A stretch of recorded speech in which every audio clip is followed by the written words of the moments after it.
Okay, hello everybody, and thank you for joining us for today's webinar. My name is Lucy Latham, and I am the Policy and Cities Programme Lead at environmental charity Julie's Bicycle. And we're really delighted to put on this webinar for you today. If you just bear with me, now hopefully you will soon see my screen.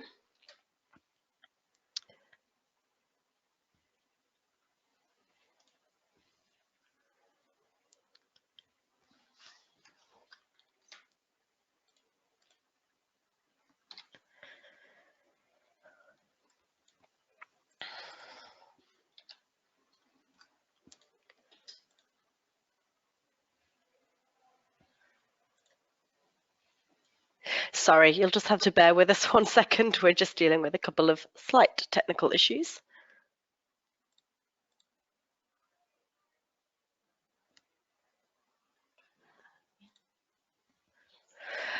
Hooray!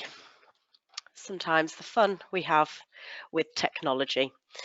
So luckily people are still signing in. So I will be grateful that only a small portion of you will have seen that.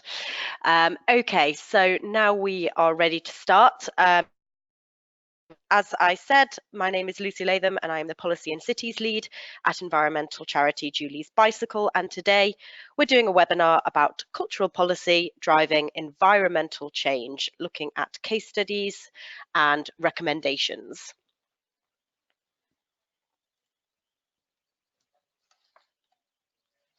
So before we get started, we have some housekeeping. Some of you may be familiar with GoToWebinar software. You will see in your taskbar there are options to ask questions or to raise your hand. Just so you know, just so I know rather, that you can hear me okay, if you would mind just pressing your little hand icon, which is in the taskbar, and then we can just check. Lovely. Okay, I can see people doing that, so that's fantastic. Thank you very much. And at the end, we will have a Q&A session. So also within your taskbar, there's a tab for questions, and this is where you can submit your questions at the end of the webinar, and we'll be able to do a nice Q&A session. If you have any technical issues, you're welcome to also use the questions box. I'm supported here by a colleague who will be able to help you if you're facing any technical challenges. And just to note that we are recording this webinar, so we can make it available to those of you who aren't able to join us today. And lastly, if you do want to do any Twitter activity, sharing your thoughts on the webinar or any of the good practices that you will be shown, I have supplied the relevant hashtags. So to kick off, this webinar is made possible through our programme, ROC. So Julie's Bicycle is working in partnership with URI Cities as part of the EU-funded ROC project. And so ROC is really what's made this all possible. So a bit about Julie's Bicycle. We're a charity based in London, working on the integration of arts and culture and environmental sustainability. And our webinar programme partnership partner, URI Cities, is a network of major European cities founded in 1986 and based in Brussels, and represents more than 140 cities across Europe. And us two organisations, alongside 30 other organisations, are partners in the ROC EU-funded project. And ROC stands for Regeneration and Optimisation of Cultural Heritage in Creative and Knowledge Cities. So this project is considering cultural heritage, aiming to demonstrate how cultural and historical city centres can become laboratories to test new models of urban generation and urban transition, looking at climate change, circularity, adaptive reuse, use of technology, citizen engagement, to to look at cities of the future and how they can be more sustainable and resilient. And we do have another webinar in the programme. So this is just a call out to say, if you enjoy this webinar, sign up to the next one, which will be led by URI Cities and is about participatory approaches and social inclusion in cultural heritage. And I'm really delighted that today I will be joined by a speaker, Sean Durney, who is the Arts Development Officer at Liverpool City Council. And Sean will be talking about some of the amazing things that have been achieved in the city of Liverpool, where culture and environment have come together. And Liverpool is one of the partner cities within ROC. It is one of the role models, so that we have 7 role model cities within the ROC programme, and Liverpool is one of those role models. Okay, so to look to the content of the webinar, why we're here today, looking at cultural policy driving environmental change. So we're looking at how do we encourage more cultural policy with climate and environmental action at its heart, so that it drives good practice and makes our sector, the cultural sector, resilient and sustainable. So why do we think policy can be so impactful? Well, environmental policy is a public statement of institutional commitment and ambition. It provides a unifying direction and purpose that can guide the actions of employees, management, audiences, citizens, suppliers, partners, general stakeholders. I think most critically, it enshrines good practice and supports decision making across institutions. And it serves as a tool for effective engagement, awareness raising, communication of this commitment. It also can provide the evidence for attracting funding. And particularly now in this context of climate emergency, it demonstrates the relevance of arts and culture on one of the most immediate and pressing challenges of our time, and doubly ensuring public support for arts and culture. So policy, when it is clear, specific and meaningful, makes things happen. For instance, thanks to Arts Council England, nearly all public funded cultural organisations across England have environmental policies. So we can reflect later on in the webinar, maybe in the Q&A, about what it means to have good and meaningful policy. So why are we also interested in cities? Well, the ROC project is focused on urban transformation, for one thing. And in this webinar, we are going to look at some case studies from cultural funders and organisations as well. But cities is a real key focus. Cities are where citizens live, obviously. They are substantial polluters. They also experience the profound effects of climate change. But importantly, they have huge power to address it. More and more cities are leading, even surpassing the ambition of nation states to act on climate change, supported by international networks and frameworks like C40, 100 Resilient Cities, ICLE, URI Cities, and many more networks besides. However, there remains only a handful of national cultural policies anywhere in the world that align with climate change ambition.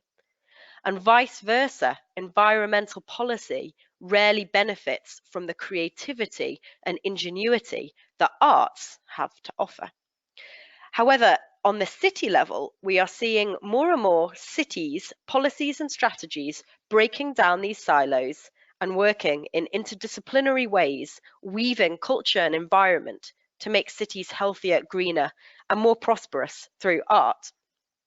So linking cultural policy to climate policy in cities, we think, is an effective way of generating that civic engagement environmental policy and cultural policy combining together to create a new social contract.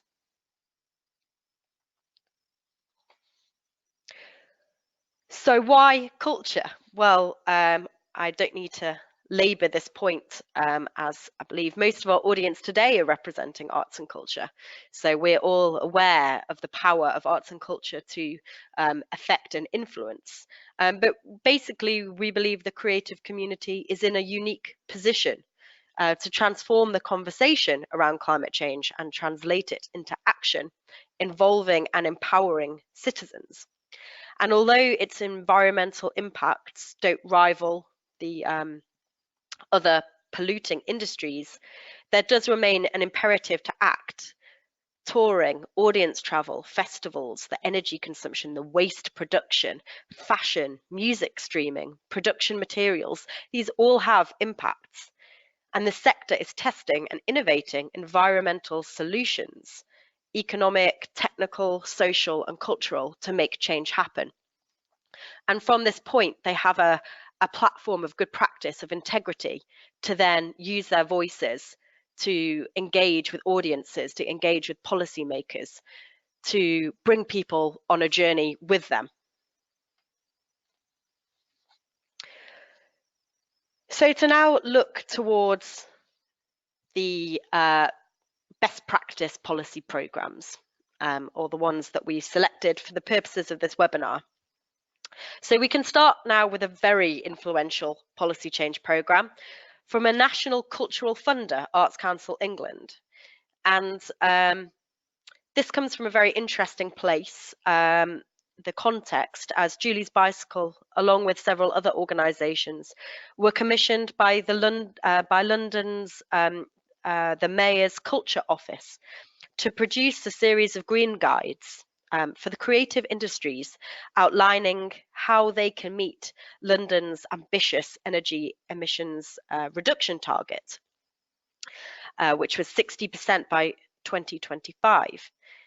And this approach, these reports created templates for sector action, which inspired Arts Council England to embed this thinking within their own approach to national cultural policy making. And this programme swiftly expanded into a national cross-art form movement.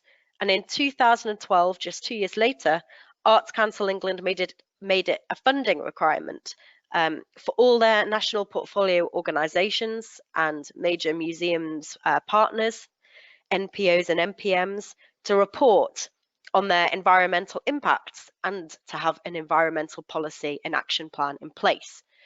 So this case study is about a policy breeding a selection of policies, from national policy to organisational policy.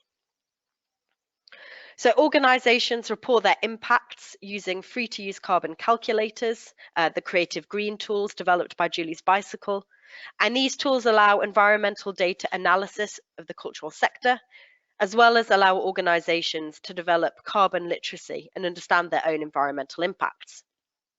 The action plan that they create is particularly critical in encouraging the organisations to use the collected environmental data and inform strategies for impact reduction and performance monitoring.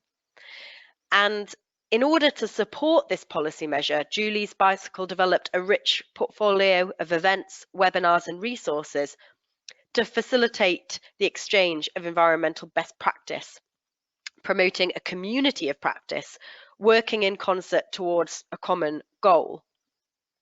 And this bit is really critical, as the policy intervention would have not succeeded to the same degree without Arts Council England providing its portfolio via Julie's Bicycle with the resources, training, community and support it needs to fulfill these policy requirements.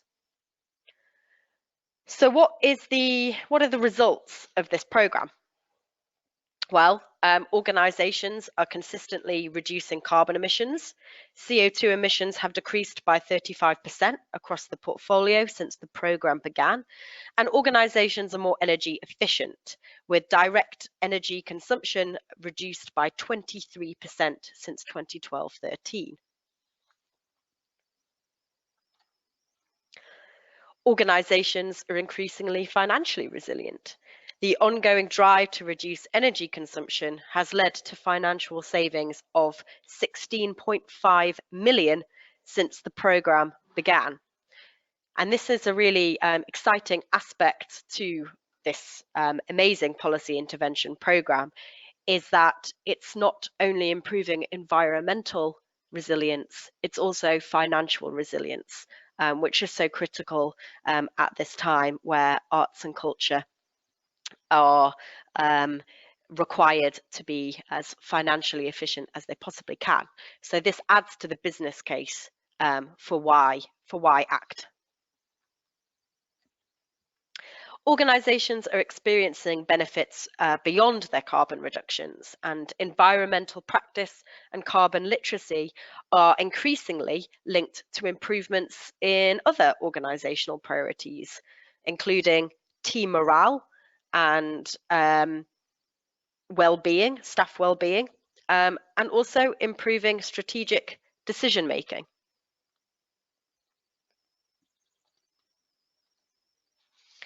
And what's really exciting is that through this programme, organisations are contributing to a new creative ecology. The above trends drive demand for and generate new skills and knowledge that support clean technologies, sustainable goods and services, greener waste solutions, and the emergent circular economy. And particularly focusing on renewable energy, what's a really exciting fact that's coming out of this programme is now a quarter of the portfolio are on a green energy tariff.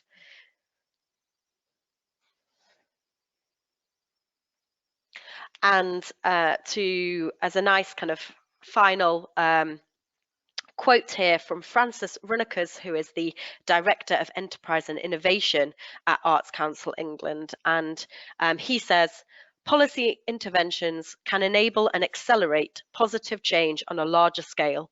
Arts Council England's decision to introduce environmental requirements to its funding agreements has translated 5 years later into significant environmental, financial, organisational and creative benefits, jump-starting a more sustainable cultural economy. And if you're interested in this programme, you can read the full report of the recent years on the link provided within the slide. And just to note, we will circulate the recording when it's available, as well as the slides, so you don't need to hastily write it down. Now, next to another leading national body, which is leading action on climate change through cultural heritage. And heritage being the core theme of the ROC project.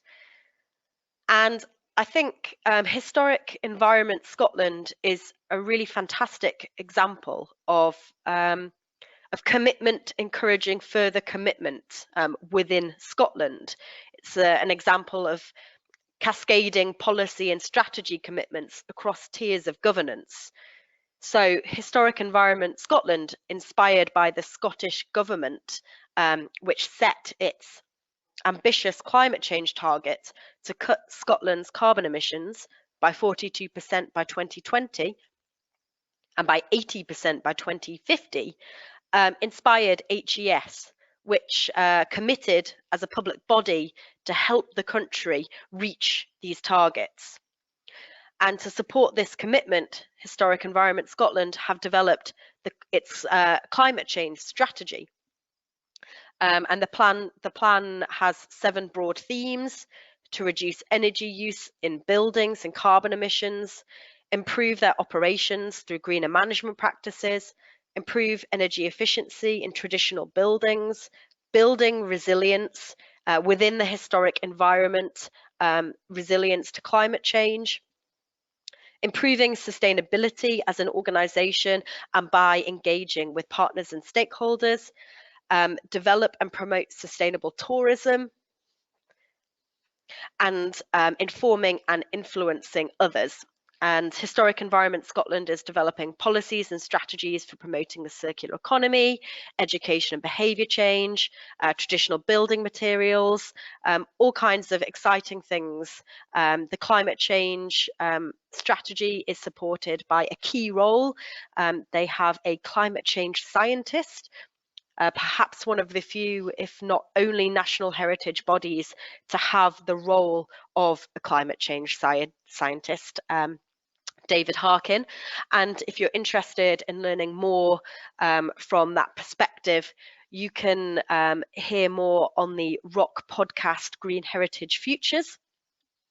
And I've put the hyperlink within the slide.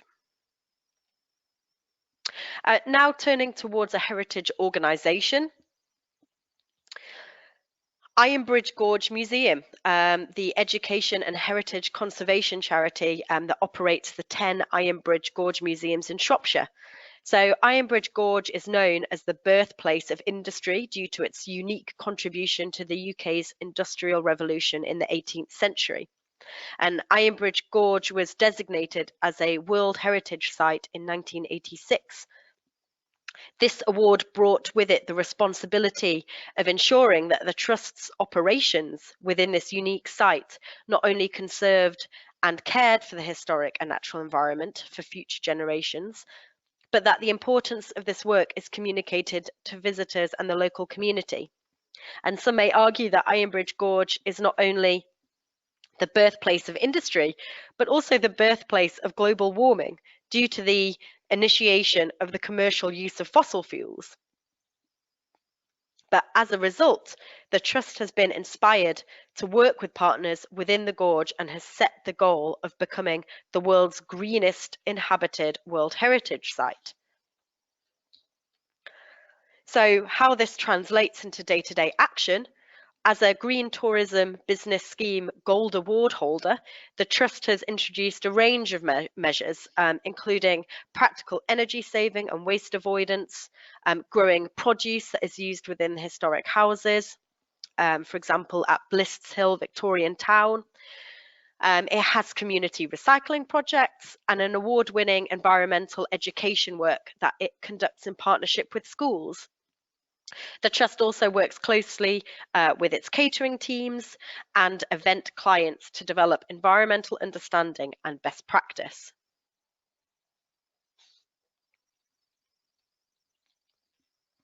So now looking at cities and city policy, looking at all the aspects of cultural management through the lens of the environment. So city policy and decision makers are in a really prime position to map environmental sustainability across all aspects of a cultural department's activity. Looking at stage one, how environmental sustainability is embedded in the department's vision, mission, its business case, its internal investment, its roles and responsibilities, partnerships, and the overarching strategic direction of the department and city.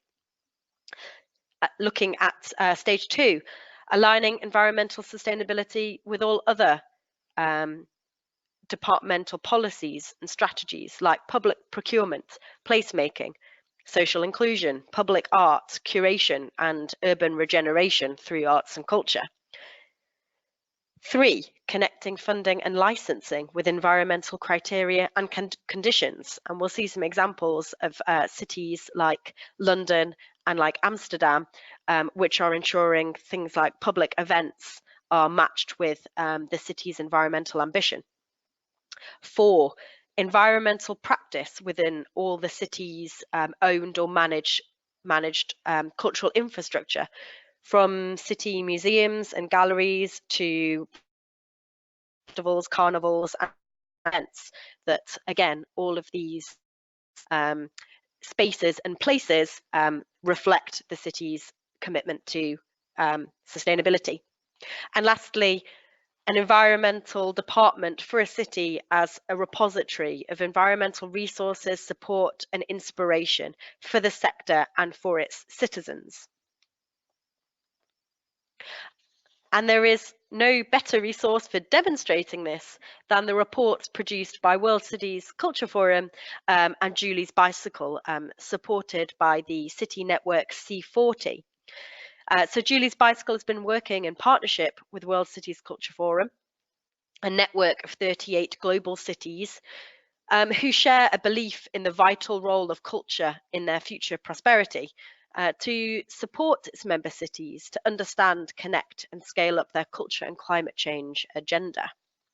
And you can access the latest report by the hyperlink on the slide. So this latest report celebrates the good practices of 14 cities within the World Cities Culture Forum membership, highlighting their creative climate initiatives across 4 thematic areas: policy and strategy, resource and support, partnerships and innovation, and creative programs and campaigns. And each city profile, each case study, demonstrates the power of cultural urban policy to drive creative action on climate change and the environment.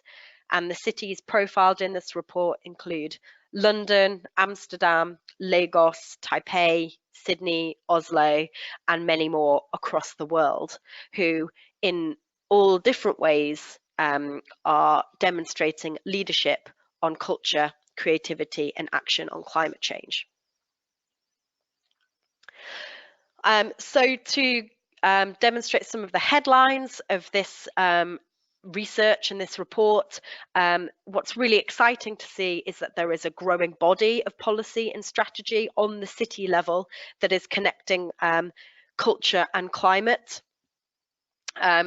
New York, London, Amsterdam all have policy and strategy bridging these 2 areas. And I think London, I want to say particularly, what's really exciting is seeing sustainability firmly embedded in the city's cultural policy, and respectively culture and creativity discussed within the city's environmental strategy. And to make this happen, we're seeing increasing collaboration between the departments. Amsterdam has a particular role within the culture department, which focuses on environmental sustainability. More and more roles are being envisaged within cultural departments that focus on issues like Edinburgh. New York, again, has just hired an energy and sustainability manager to work with its cultural infrastructure. Creative programming is developing in cities that is tackling environmental issues. The city of Austin has an artist in residence program that is themed around environmental issues. There are topics within public arts festivals, open calls, all kinds of creative examples inspired by such frameworks as Sustainable Development Goals. Other highlights include how cultural responses are reflecting the different cities. So places are responding to the issues and the cultural topics most relevant. So whereby in places like Amsterdam is a focus on very technical responses. Taiwan is looking at things like textiles and the circular economy as one of the great incubators of material innovation and manufacturing.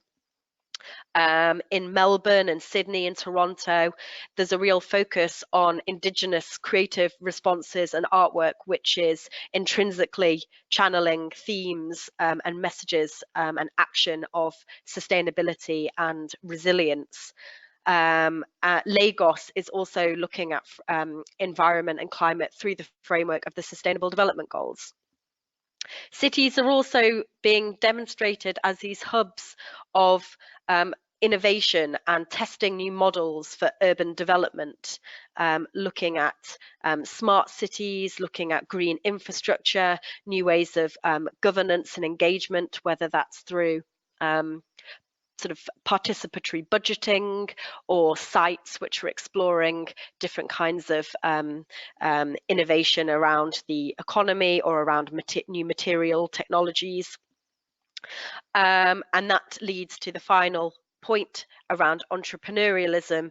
Again, as a nice example, Dublin supporting its local enterprises to embed the Sustainable Development Goals within their operations, and providing the training for them to do so.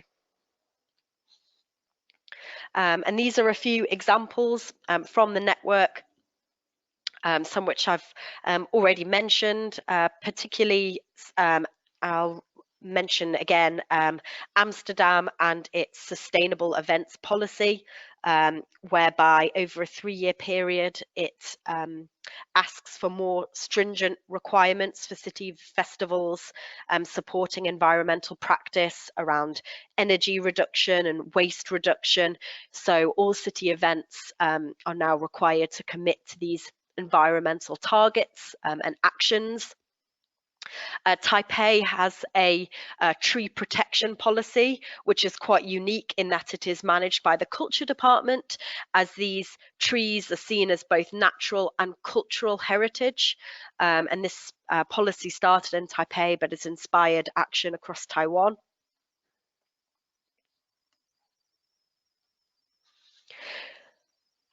So what came from that research is 7 recommendations for cities for how they can start integrating environmental sustainability into cultural policy making, focusing on creating dialogue, developing methods for measuring impact to demonstrate achievements and understand performance, how you start collecting and collating data to make the business case, providing funding opportunities for cultural organisations to develop environmental practices, doing a kind of mapping exercise across the community to understand different initiatives and work out what can be scaled up.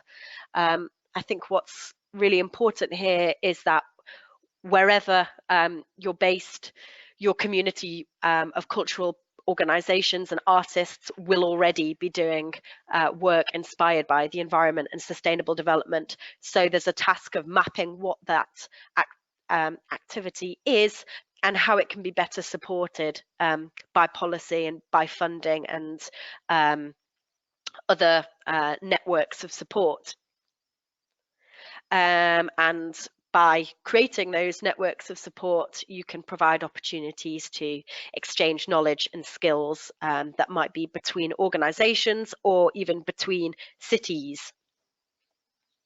And again, as I've mentioned before, you can read about that work in more depth in the World Cities Culture Forum Culture and Climate Change City Profiles report. So next example I want to look at is from Manchester and the organisation MAST, Manchester Arts and Sustainability Team, a network of 27 arts and cultural organisations.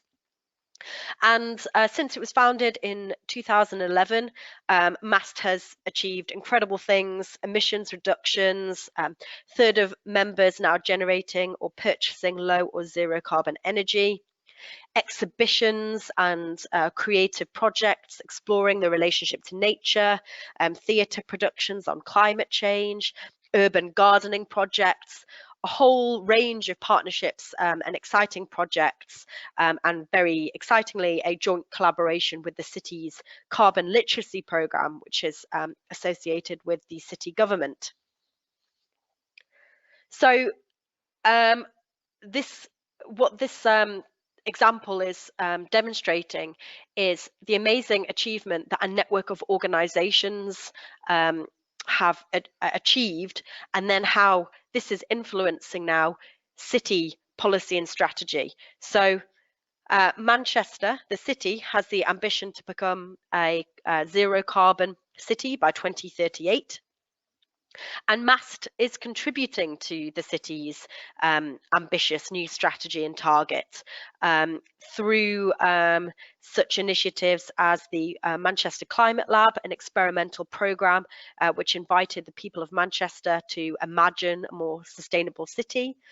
And MAST is now one of these pioneer communities, pioneer sectors within the city that is formally contributing to the target of zero carbon. So MAST is representing arts and culture as one of 10 pioneers who are now all in the process of developing their own individual action plans to show how they will contribute to the city's overall carbon savings by reducing their own emissions and encouraging their stakeholders to follow suit. And here you can see a map of the of MAST's ideas for transitioning to zero carbon. And what's really exciting is this commitment from city to sector, sector to city, is now also influencing cities across Europe, as Manchester City Council is leading the URBACT Sea Change programme. And URBACT is a European exchange and learning programme promoting sustainable development, and it enables cities to work together to develop solutions to major urban challenges, reaffirming the key role they play in these really complex societal challenges. So Julie's Bicycle is working with a host of other partners, as I said, led by Manchester City Museum, to understand and transfer these skills and practices gained in Manchester to this network of arts and cultural departments in 5 EU cities. So again, this example of ambition scaling across different tiers of governance. So looking at some considerations and recommendations.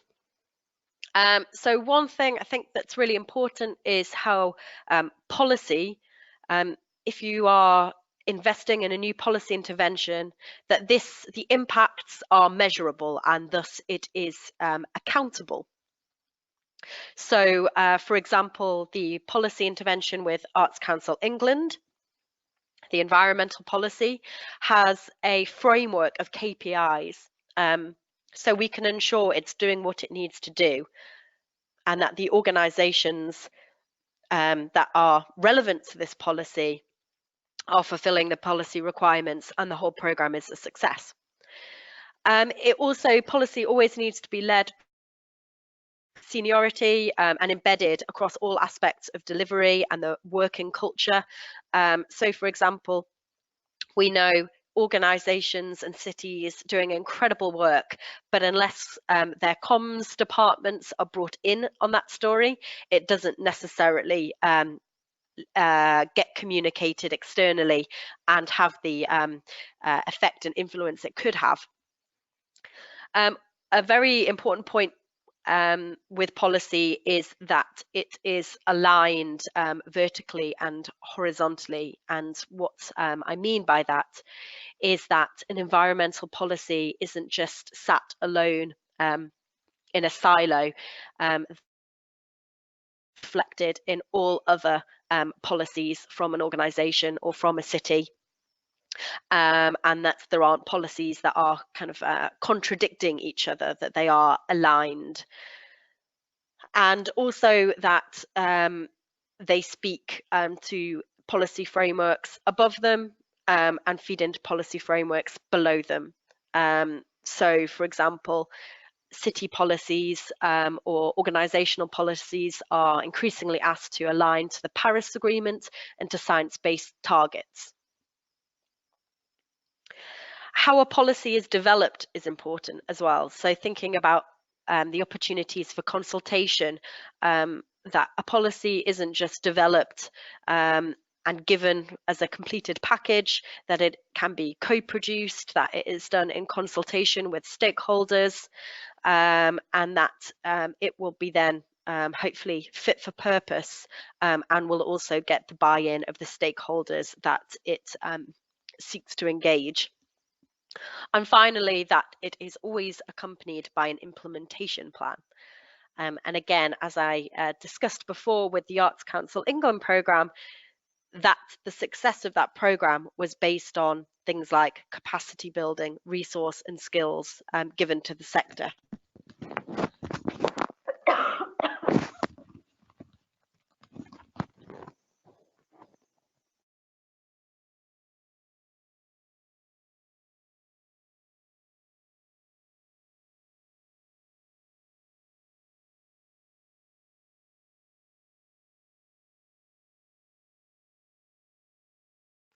So that is now the end of the first part of today's webinar. And I am delighted to be joined by Sean Durney, who hopefully will be on the line. Sean, I've just unmuted you. Right, okay, hello. Hi, Can you hear Sean. me? Yes. Yes, good. Sound is perfect.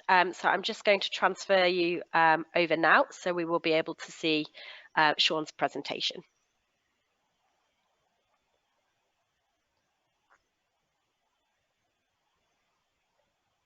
Great.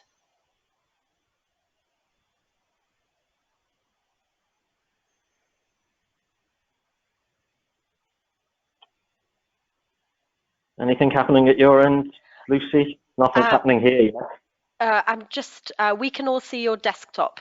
So Right. if you bring up your presentation. Great. Okay, so hello, I'm Sean Durney. I'm one of the Arts Development Officers at Culture Liverpool, which is a business unit of Liverpool City Council. So our department does quite a few, we're basically responsible for the both cultural development and events in Liverpool, in the City Council area, as opposed to the City Region area, which I'll explain about in a little while. But we run a series of major events, from river festivals to giant spectaculars to music festivals.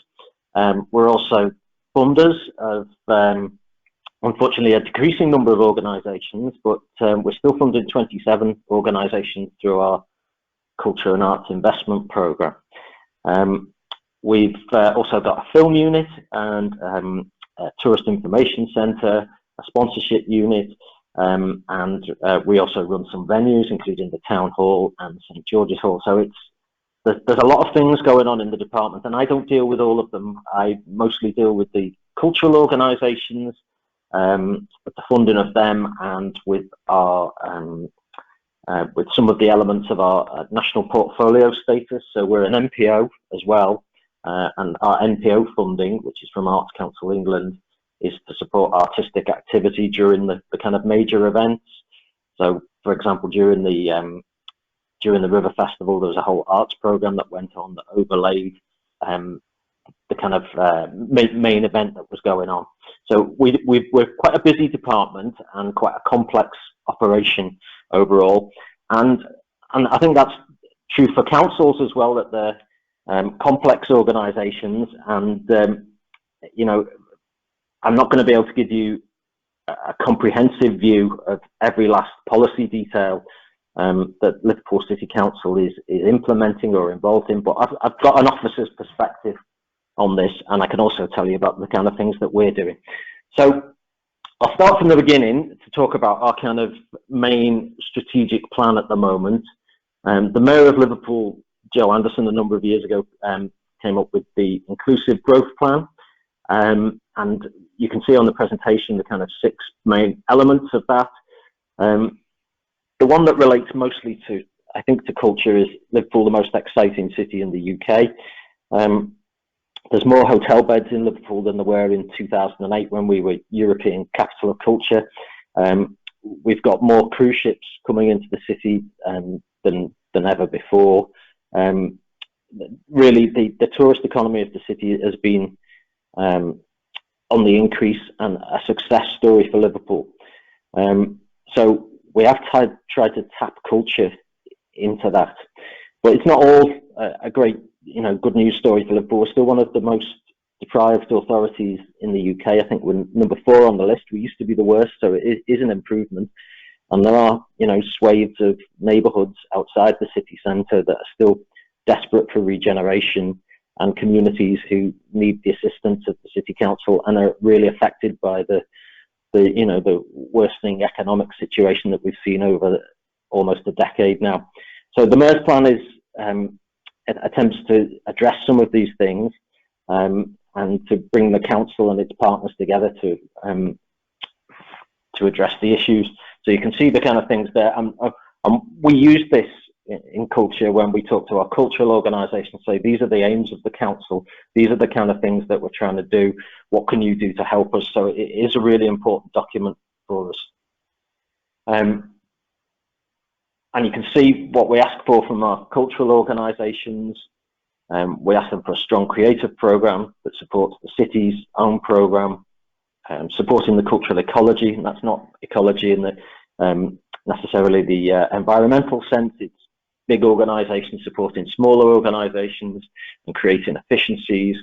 We're very keen on taking entrepreneurial approaches, but at the end of the day, it's got to have a benefit for the residents of Liverpool. We want a positive social impact. We want visitors to come, and we do ask for regularly to, what the environmentally friendly business practices are and where they're up to with those things. So it's become part of our conversation with the organisations as to what they're doing and what they're working on. Within the City Council itself, things have changed. This presentation was done in July. I haven't been able to update it because I brought it home last night and we had a power cut, so that was a bit strange. So I've done a kind of separate sheet with a kind of updates on it this morning, but what I'll do is I'll put it into this presentation so you will get the most kind of up-to-date thing. But to give you an overview as we go along, in 2009 there was the City Council Sustainable Development Plan, which is around all the kind of things that you can see there around waste reduction, recycling, introduction of green transport planning, staff awareness and training. So it's always been within the council, but things have changed quite recently. And on the 17th of July, the council did indeed meet and declared a climate emergency. And the zero carbon aspiration that the council has set is to be zero carbon as a city by 2030, which is ambitious for the city, but obviously I think that the priority is now going up for environmental issues and for the city to reduce its carbon impact. So we're going to see quite a lot of changes coming about in the near future, and I'll talk about those in a little while. Another thing that's happened sort of, and I think has kick-started this, is the year of environment. So there's a year of green action across the Liverpool City region. The city region is Liverpool City Council plus the boroughs around it.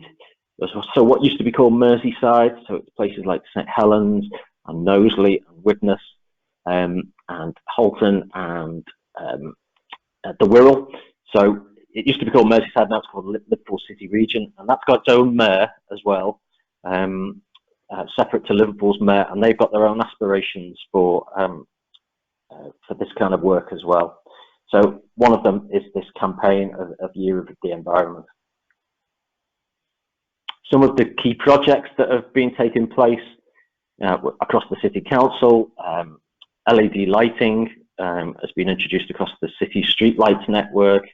There's 2 locally generated heat networks. There's now a feasibility study being put forward for a tidal lagoon, basically to generate electricity from the River Mersey. There's green infrastructure exemplar research taking place. There's actually a eco-innovatory hub at John Moores University, and I will add the link to that to this presentation, that is there to help small medium enterprises to develop their reduce their environmental impact and have a positive effect. The City Council has also got an air quality plan, and will be replacing the diesel vehicles in its fleet into vehicles that run on compressed natural gas. There's also an update since this presentation was done. We've now put out for to develop a public realm strategy that will look at the experience for pedestrians and cyclists, and will seek to improve the experience for them within the city. And obviously that's a massive deal for the city, and will be something that takes place over years and decades, and will include lots of measures to improve what it is. And I don't want to paint a picture that everything is hunky-dory at the moment. We've got some really good things going on, but there's still a lot of work to be done. Something else you'd be interested in: the council runs its own electricity company, which is now 100% green. It's called the Lecky, and that's Scouse, which is the language of Liverpool for electricity. So put the Lecky on is something that is said in the city, so it's called the Lecky, and actually it's a partnership between Liverpool City Council and Robin Hood Energy through Nottingham City Council. So all the profits for that go back into the company, and it's, as I said, it's 100% green. So as I said, things have changed since July. The zero carbon target is now 2030. For the city region, it's 2040. The Tidal Commission is part of that. There's other things going on, including improving the trains on the public transport that are actually very old at the moment. We're looking to introduce zero emission hydrogen buses. There's an air quality plan, and investment in cycling and walking due to be implemented. Now, if we come to Culture Liverpool, then as I said before, we're recently, I say recently, about 15 months ago, we became a national portfolio organisation. So we're now obliged through that to assess the carbon impact of our activities, and we are now using the Julie's Bicycle tools and creative green tools, and developing an action plan for reduction. And what's become clear to us, I think, is that it's not just something one or two officers can implement on their own. It has to work across the department, and it has to work across the council. And it is it's a major task to undertake this. But all we can do is measure what we're doing, benchmark what we're doing, and develop improvement plans, and move on from there. One thing that we've also done with our cultural organisations that are funded through the Culture and Arts Investment Programme, CAPE, is we asked them what they were doing to improve their environmental credentials, and we gave them a score in their applications, their grant applications to us. As part of the grant application process, we gave them advice and guidance that was shared. So there's a green guidance document. Again, I'm happy to share that with you. That gave them some hints and tips on how they could do those things, because a lot of this, I think, is around people realising what their impact is, the kind of things that they can change, and how to go about that. So I think there's still a lot of knowledge transfer needs to happen, and I'd say people who work for cultural organisations are usually have a kind of social and positive approach to these things, but they're the ambassadors who work with lots of members of the community as well, and really to get them on board is a great idea. So what we do now is we monitor their annual gas, electricity and water consumption. We've also talked to them about any kind of projects that could be undertaken to improve their impact through capital projects. So to do things like solar panels, through building work, through insulating buildings, and we've had a bit of success at that. Why that works is because if you're getting building work done, for example, usually the building regulations keep improving, and new work is usually will include more energy saving measures than existing infrastructure. So basically, new buildings are better than old buildings, and improvements to old buildings will improve the energy impact of buildings. So we're keen to encourage that kind of work. We're keen to encourage the efficient use of buildings. one way to halve the carbon impact of a building is to use it twice as much. So I can give you an example in a little while of one of the theatres that we work with that did exactly that. And as I say, we're sharing the information that we've got. We have a strong mailing list, a strong list of people on social media. So we share our best practice within that as well. So to give an example, this is the first year that we did this in 17-18. We set a benchmark and a calculation of carbon impact of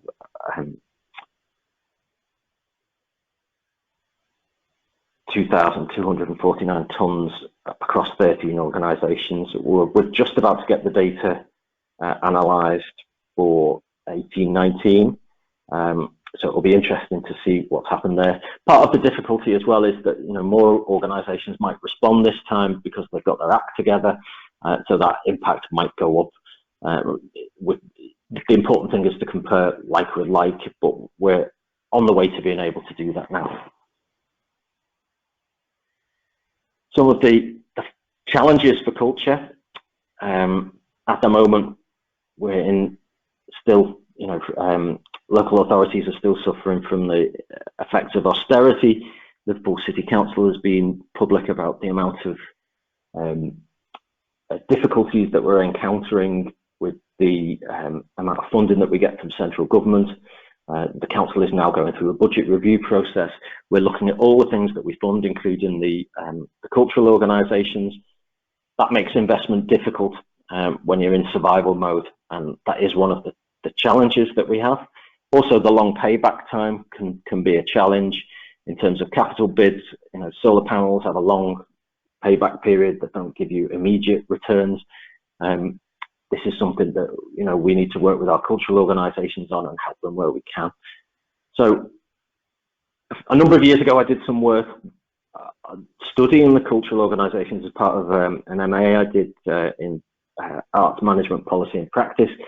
And what I found was that NPO status actually does make a difference. So the fact that Arts Council have implemented the environmental programme through Julie's Bicycle, it makes a difference to organisations in terms of the awareness, in terms of what they uptake, in terms of technology, in terms of management and operational behaviours. So I think that again is through having some reassurance of resources over a number of years to be able to plan and to be able to do things differently. One of the other things I did find as well was that the status of tenure, so whether you rent or own a property, makes a difference as well. Lots of the cultural organisations, the smaller ones that we work with, just rent. Sometimes the utilities are included in the rent, and that creates a difficult situation because organisations won't feel any financial incentive through energy saving. So if they save energy on heat or electricity, it doesn't make any difference to them, but it will make a difference to the landlord. And again, the incentive isn't there for the landlord because they're not directly linked to the behaviour. So rental properties, short-term rent, I think are probably the worst performing organisations. Those organisations who rent, just because they don't get the benefits in terms of the direct benefits back financially. So we'll talk about some organisations that do get the benefits directly. The Everyman Theatre, which I've put a link to there, was rebuilt 3-4 years ago, and it got a BREEAM Excellence rating because of its passive and active measures to reduce its carbon footprint. You can see the kind of things that are there: natural ventilation, daylighting throughout, LEDs, rainwater harvesting. All these things were built into the new building. Very exciting for you all, I'm sure, to look at a picture of a boiler, but this boiler is quite interesting because it's a combined heat and power boiler. So basically, as it burns gas, it generates electricity at the same time. So it's highly efficient, and makes a massive difference to the bills for the organisations. They're more expensive than a conventional boiler, but over time, over a number of years, they pay for themselves.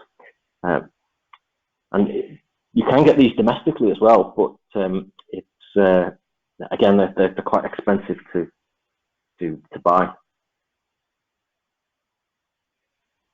The Philharmonic, which is our symphony orchestra in the city, they developed their first environmental policy and action plan in 2007.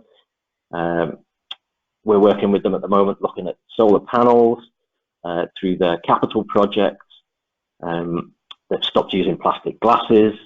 They've moved to a greener waste company in 2009 to segment the recyclables more, and they've put recycling bins. This is a great organisation called Squash. That's the new building, which is in Liverpool 8 or Toxteth, and environmental practice is embedded in this organisation. They use as much recycled materials as possible. They harvest rainwater for irrigation of the crops that they grow. They use electronic, paper-free methods of communication. They source local suppliers. Even the bank that they use, they're chosen because of their ethical and environmental policies. And they're a great organisation. They work with the community a lot. They do a lot around food and nutrition and about growing your own food and teaching people to cook. And you know, this is where we come to the issues of some of the issues in Liverpool, where people might not have the same opportunities as in other places or be as well educated. And we've got organisations like this that are trying to redress that balance and do good things. So they are one of their regular events. They have events at the solstice, and they mark the seasons, and they connect people through food to the seasons, and back to nature through that, and increase environmental awareness through their activities. The theatre that I was talking about before, this is one of the organisations we did an Invest to Save project with, and basically we gave them a capital grant and reduced their revenue grant on the basis that the improvements to what they were doing would save money and would reduce the call on Liverpool City Council grant resources. So you can see the number of actions that they've done there, but one of the main ones is that they were able to use 2 spaces at once by sound insulating a space. And again, that means that they can double the potential income from those spaces.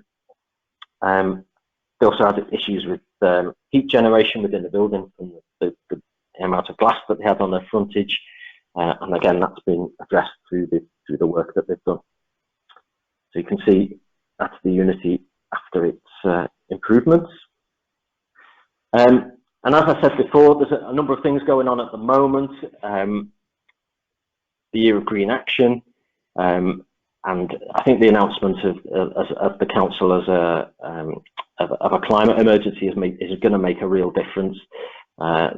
We've submitted a Green Cities deal to the national government, which would involve £230 million worth of investment into green technologies. It would bring jobs and improvements to the housing stock of the city.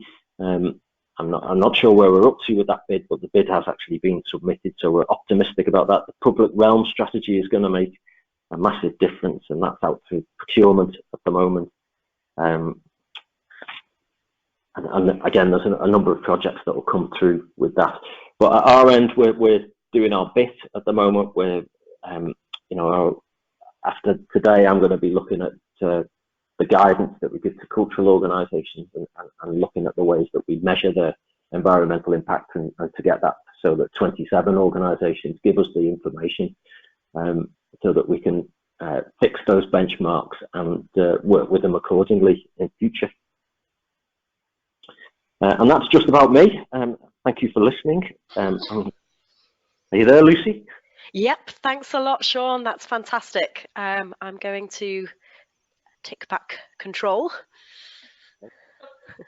Sound like Boris Johnson then. Thanks so much, Sean. That was really fantastic. I will keep us both unmuted now. So hopefully this is the time we can have some Q&A. Thanks to everyone who's still on the line. And if anybody has any questions for Sean or myself, now is the time to ask them, and you can do that in the Q&A box, which is in your taskbar. And whilst perhaps people are thinking about that, I can kick off and ask maybe a question to you, Sean.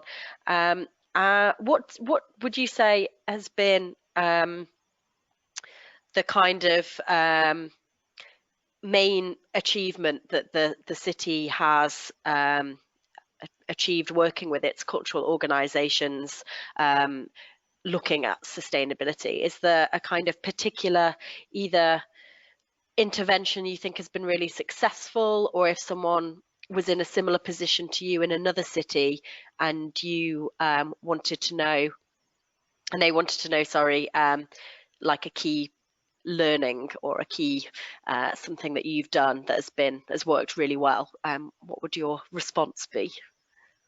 Well, I think the Arts Council's NPO programme made the most significant difference, just in terms of organisations realising what their obligations are, and the education programme that comes with that.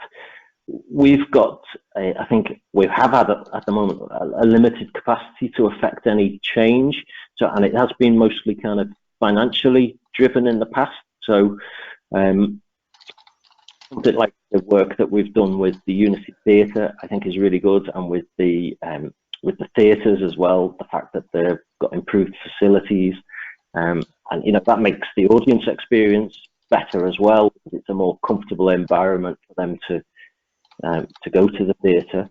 So I think those kind of things. But in terms of things on the ground that happen, Squash Nutrition it would be a great place for anybody interested in this kind of work to come and visit, see how they're working with communities completely on the ground, and what they're doing there is incredible.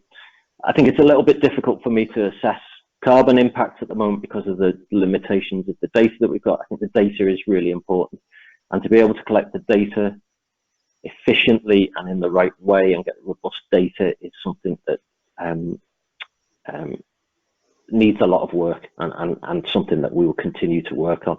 I mean, the council's now declared this climate emergency, and that's going to change how the council prioritises things.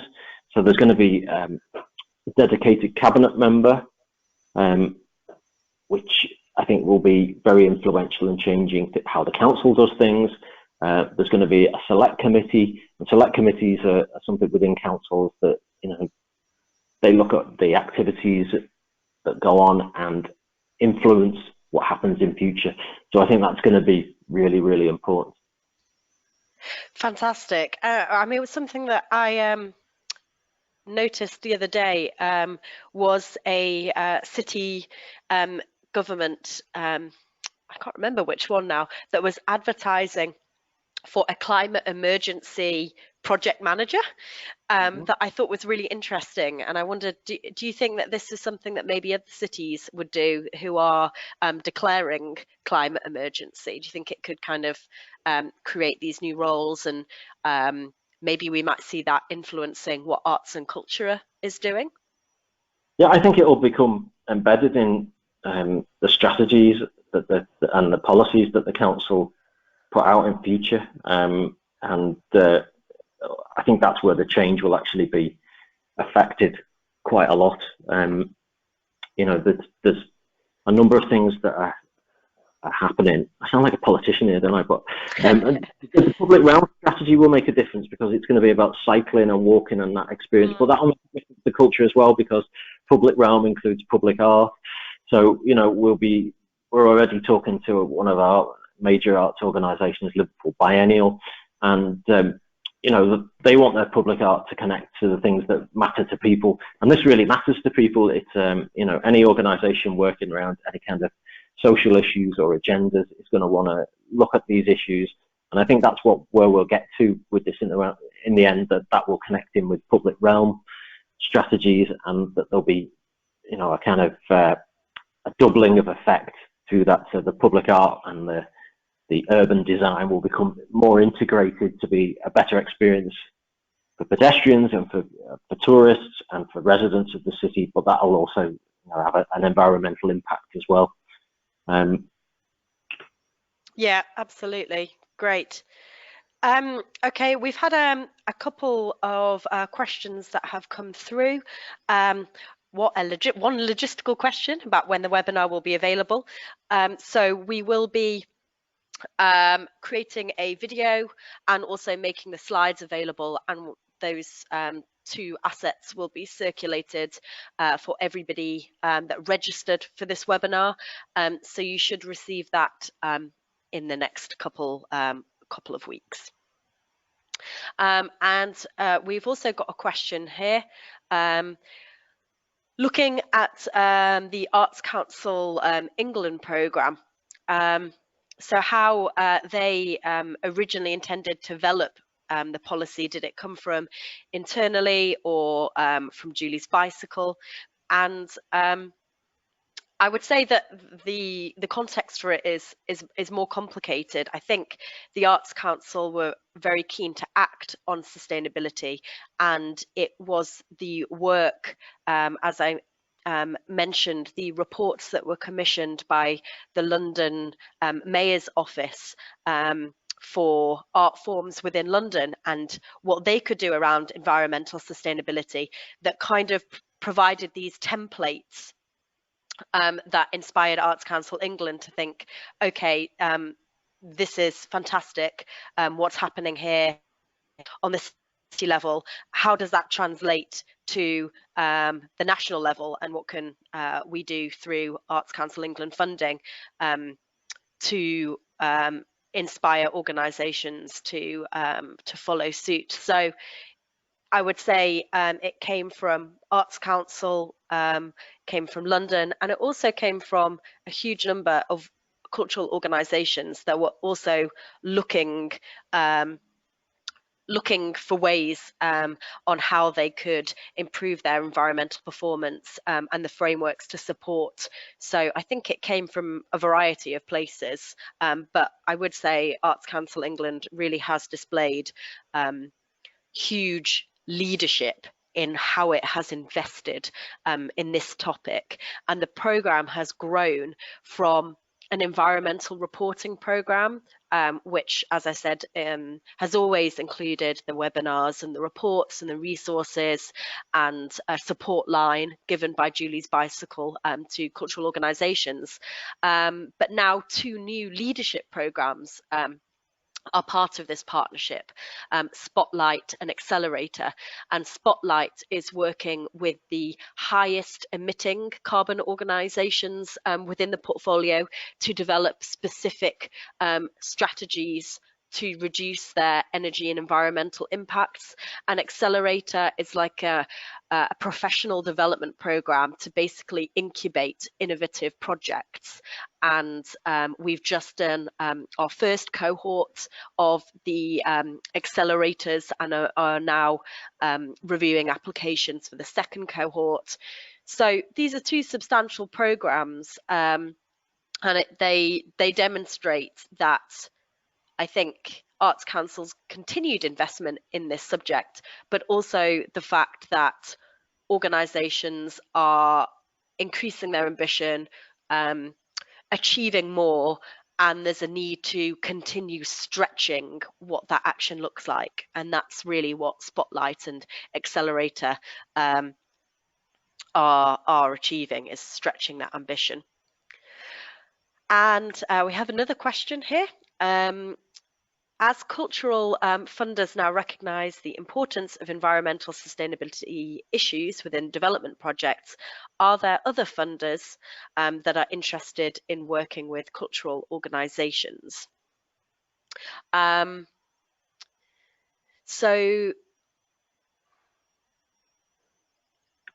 presuming this means funders working with cultural organisations on sustainability.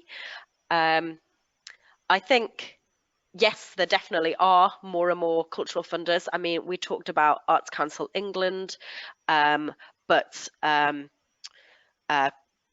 there's also a similar programme in Scotland. There is environmental reporting requirements within Heritage Lottery, within Esme Fairbairn. In terms of are funding organisations interested in creative initiatives as sort of conduits to talk about sustainability? It's a hard question to answer. I think not as much as they should be. Basically, I think we're still making the case for why arts and culture and creativity are such essential ingredients in sustainable development. I think people are perhaps becoming more attuned to the idea. However, I think there is still a lot more, again, that can be done. Lucy,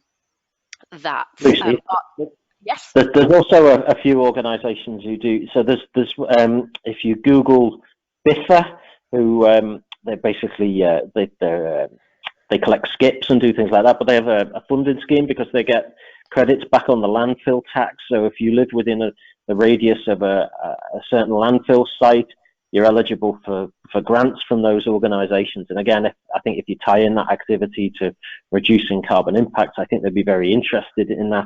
I think there's also the things like the plastic bag tax that have generated funding for communities. So there's those kind of things as well that I think are interesting to cultural organisations. Yeah, great. Great examples. I think funders as a whole are becoming more preoccupied by how you create interdisciplinary funding pots. It's quite interesting that something that Julie's Bicycle has experienced is the kind of projects that we want to work on kind of fall in the gaps between environmental funders and cultural funders. And we actually did a piece of work with Esme Fairbairn that was called Funding in Full Bloom, and you can still access the report that came out of that session, and it was all about bringing environmental funders and cultural funders into the same room to talk about collaboration and how funding needs to, again, like cities, break down these silos and work in an interdisciplinary fashion, as these challenges facing society are interdisciplinary. So it's how you match the funding to those requirements. And we've got another question here about eco labels, similar to Green Key in hotel businesses, that cultural projects can be awarded when being eco-friendly aware. And I'm afraid I'm going to have to give a shameless plug to Julie's Bicycle first, as we do have a certification scheme that basically does just that works. It's uses environmental data analysis, as well as governance and policy, creative practice. It kind of accounts for the full spectrum of creative activity and how it may be engaging with sustainability, and awards up to 5 stars on different practices. So there's a whole community, the Creative Green community, and they are theatres, festivals, tours now, touring productions, who are all on the Creative Green programme, and we have an annual Creative Green Awards night to celebrate the best of the best, and it's a really exciting programme. So I would have a look at our website for more information on that. Although Creative Green is a costed service, the carbon calculator, which performs the data analysis part of the certification scheme, is freely available, free to use on our website. Okay, so we are drawing to the end of the session. So if you have any final questions, now would be the time to get them in. Thanks to everyone who stayed for nearly the full hour and a half that this webinar has taken place, and I hope you have found it of interest and useful. And as I said, we will be sending around slides and the recording. So it doesn't look like we have any further questions.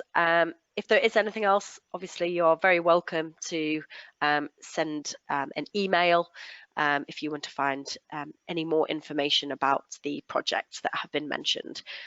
So I'd like to say a massive thank you to Sean for joining us today and sharing a really informative presentation about what has been achieved in Liverpool. Thanks a lot, Sean. Lucy, people are quite welcome to get in touch with me as well. I'll put as much information as I can into the presentation as I update it, and send you some links through as well. But if anybody wants to get in touch and have a chat, that's absolutely fine as well. Oh, great. Thank you very much.